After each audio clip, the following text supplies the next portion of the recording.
Hi guys, this is a practical video. Sorry for the background. This is zero glamour, zero effects. But if the content helps you, I guess it was worth it to do this effort. Yeah. So I just want to go straight because if I try to do it too perfect, maybe I won't do it. It will take me a month and then I'll forget about it, you know. So there. Welcome to Techie Kuya channel. So this is about the preparation for Cloud Practitioner exam of AWS Amazon. So in case you never did one of these exams, which I'm doing soon, practical information of what you're gonna encounter and what's gonna be the main content of it. So number one, there's no typing. Every question, the answers are like option 1, option 2, option 3, multiple options, which you can only choose one in some cases when it's a circle, or sometimes when it's multiple possible options, it will be a little square. Okay, there. It's better that you guess. If you don't know the answer, it's better that you guess than don't answer. Why? Because if you don't answer, it's counted as an incorrect answer anyway. So better click something, okay? It will take you 90 minutes maximum. Okay, that's the timeline for it. And I suggest to do it, you have two options, to do it in person or to do it virtually with on view, Pearson View. This is the name of the company that does it in your computer. What happens when you do it on the computer? First, I'm reading so many bad experiences online of when the connection gets a little cut, you have to restart the exam. You have to ask for a refund. It gets complicated. It gets long, and if they're very meticulous with the conditions, there can be nobody in the room. There can be no noise, so they might cancel your exam if you're in a noisy place or there are other people in the room, or your mother passes in the background. That could be counted, I guess, you know, because they don't want you to have someone that can help you cheat on the answers, which has a valid point. Okay, so the other option is to go in person. That's the option I choose. I just go in person and use their computers, because if you also use your computer, you have to sign virtually, e-sign a list of declarations of control over your computer, of course the microphone, the video. They're gonna be watching you. You know, there's a proctor who watches you when you do the exam, you know. So it's like a little, that's stressful for me. And I number one, I cannot do it in my office computer because the security measures from the company won't allow me to install something like that. I won't install it also in my personal computer because, of course, I have my personal information and I don't want to put it at risk. If my company won't put it at risk, why would I put it at risk? There must be some risk there. Okay, so there. In any case, I think it's safer and faster. Just go to a in-person, old-style school. When you go in person, they're gonna make you leave all your cell phone, your possessions, everything in a locker. Okay, so just be ready for that. You cannot bring anything inside, just yourself. Even the glasses, they're gonna check that there's no special information, technology in the glasses, that it's normal glasses. They're gonna inspect all those things. Well, for some reason, they're very, that's why they're trusted, because they're very thorough with that. Okay, so mainly there's gonna be four domains of content that you need to be knowledgeable of, and they'll check on you that you know about these four, which are cloud concepts, security, technology, and billing and pricing. Okay, those four pillars. The most important being technology. But there's going to be questions from the four pillars. Okay, and some questions could combine some of the pillars. And they won't specify in the question which pillar the question belongs to. Okay, so just have those four things that you can review online. There's a lot of material for it. I'll give you some pointers or some basic knowledge in each of the pillars, but it's your job to be well prepared. Of course, I take it that before taking this Cloud Practitioner exam, you took either the online course, which is 4.5 hours of video, or the in-class, which I took, which was like 8 hours, a full day only with that. Yeah, it was very interesting actually. But Amazon has like 200 possible services out there, so it's almost impossible to know everything that it offers. But the purpose of being a cloud practitioner is so you know more or less what they offer in order for you to offer it to your clients, yeah, to the clients of your company. There. So number one domain you have to manage is cloud concepts. Okay, so concept number one, it's pay as you go, pay as you use. You don't have to rent for the whole month. You just you could cut it if you don't need it. If you don't need the whole month, you can do it by days, you can do it by hours, by minutes, whatever computing power you really need. So it's computing power or storage. Well, if it's storage, you might need it monthly, but maybe you don't. If you didn't, you wouldn't need to pay the whole month. You could pay only for the days you use it. Yeah. And database services, those are the three main things. There's more. As I told you, there's like 200, but those are the main. You can have services in multiple regions around the world in order to have it copies, duplicates. You have redundancy, and you can also have more speed, because for example, if you have more clients in Asia, you want your servers or a copy of your app to be beside your users in Asia. So the good thing is Amazon has like 200 plus servers around the world, and you can be in multiple of those. So that's the advantage. How do you access these cloud concepts? Either through the web, there's a console, or through for example SDKs from the backend programming. You can access directly. You can have your access and have your program in your apps pull whatever data they need from the Amazon servers. Okay, some services that are offered, some that are more important, or we could feature more. Amazon Cloud Watch, which is it's for monitoring all of your services. Another concept service is Elastic Load Balancing application that auto-scales automatically whatever services you have on demand. For example, more users come in, and you need to expand the services, because if not, maybe with one processor and little RAM, it would crash. But it's elastic. That's why it's elastic. It auto scales, and you just pay maybe for 10 minutes of overload, and then it auto scales back. There. AWS Database Services, where you can have either SQL or non-SQL databases, yeah, and it's easier to manage there in the cloud. If you had to manage it yourself, you need a technician for that. It's a headache, it's costly, etc., etc. Okay.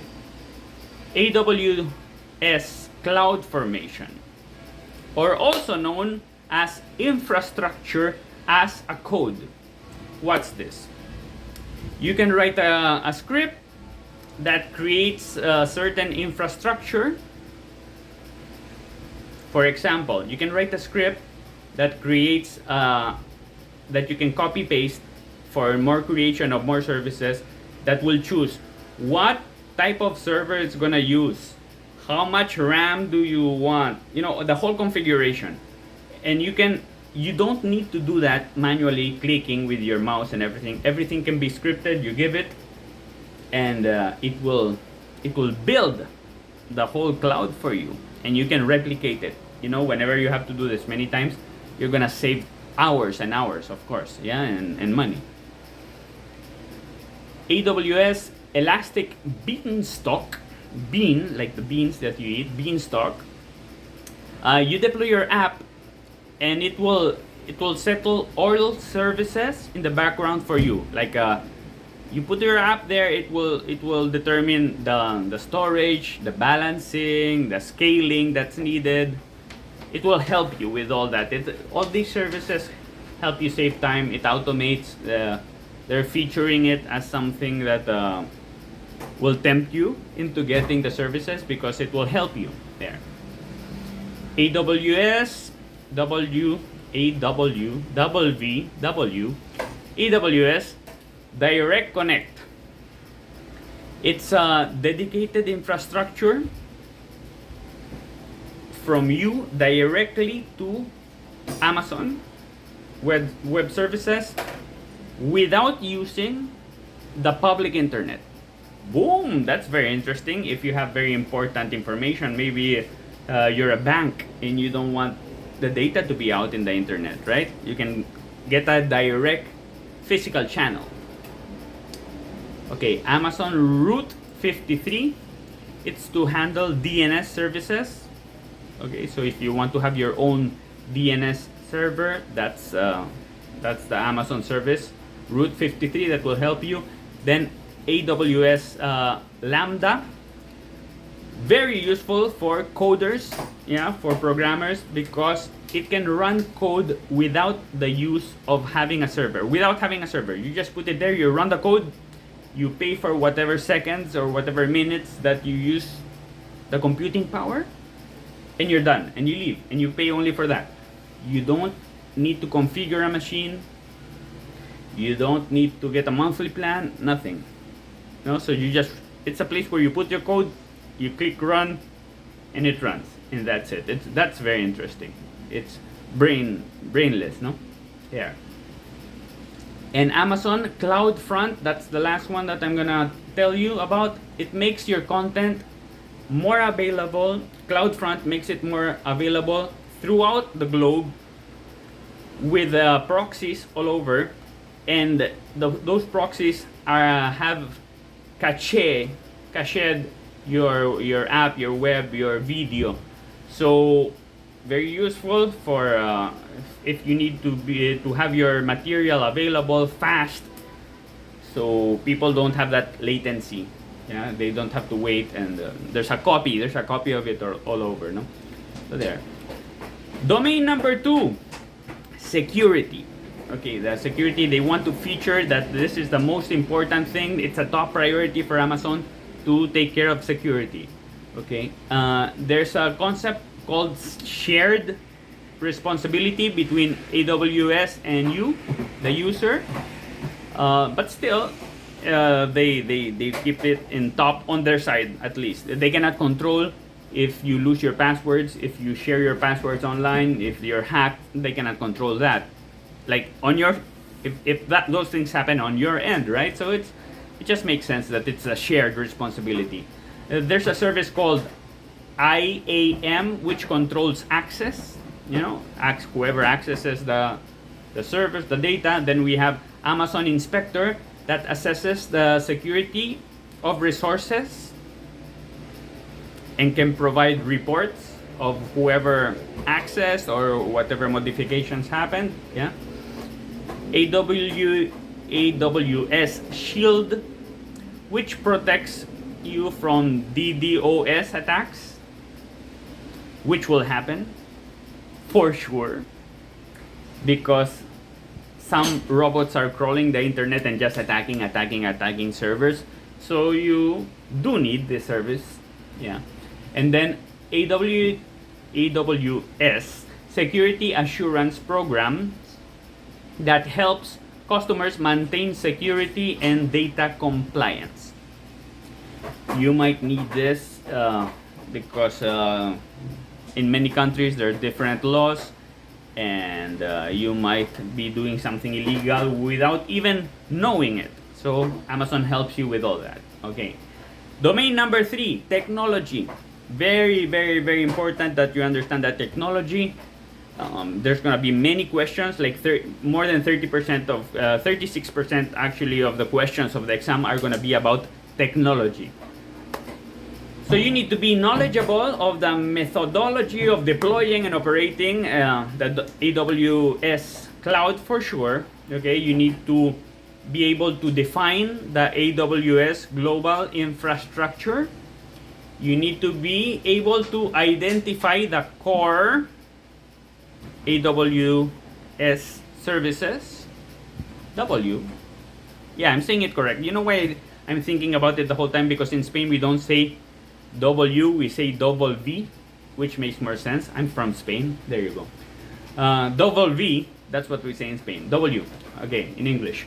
And number 4, technology that you need to know how to identify resources for technology support.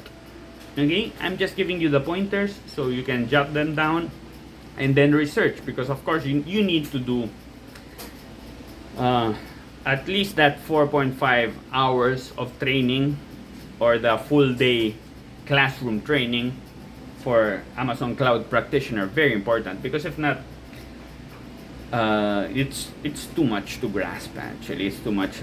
But if you do those, either or, you'll be good for the exam. You know, it's like, this is a very basic knowledge. It's a entry level exam, so it's the ground. After this, you can build into associate or into professional or specializations. But this is the entry. So, you know, don't stress, but don't take it lightly, because actually the exam costs $100 and in your time and effort. So there. And the last domain, number 4, is pricing. Okay, so you need to be able to compare the different pricing models. So it's just logic. So then you can assess your client or your friend, whoever you're advising, because you're becoming a consultant actually for Amazon, no? Point number 2, recognize the various account structures in relation to billing and pricing, all the possibilities, per hour, per month, whatever combination can work. And last, identify resources available for billing support. There. Well, it's I would say, if I recall, 12% of the questions in the questionnaire, if I recall correctly, are gonna be about pricing. Okay, so there. That's it. I hope you passed the exam. Let me know in the comments if this was useful and if it clarified what you have to study. Hopefully, this is a beginning channel, so I would appreciate that you like, subscribe, and share it to your friends. Okay, bye. Thank you. See ya.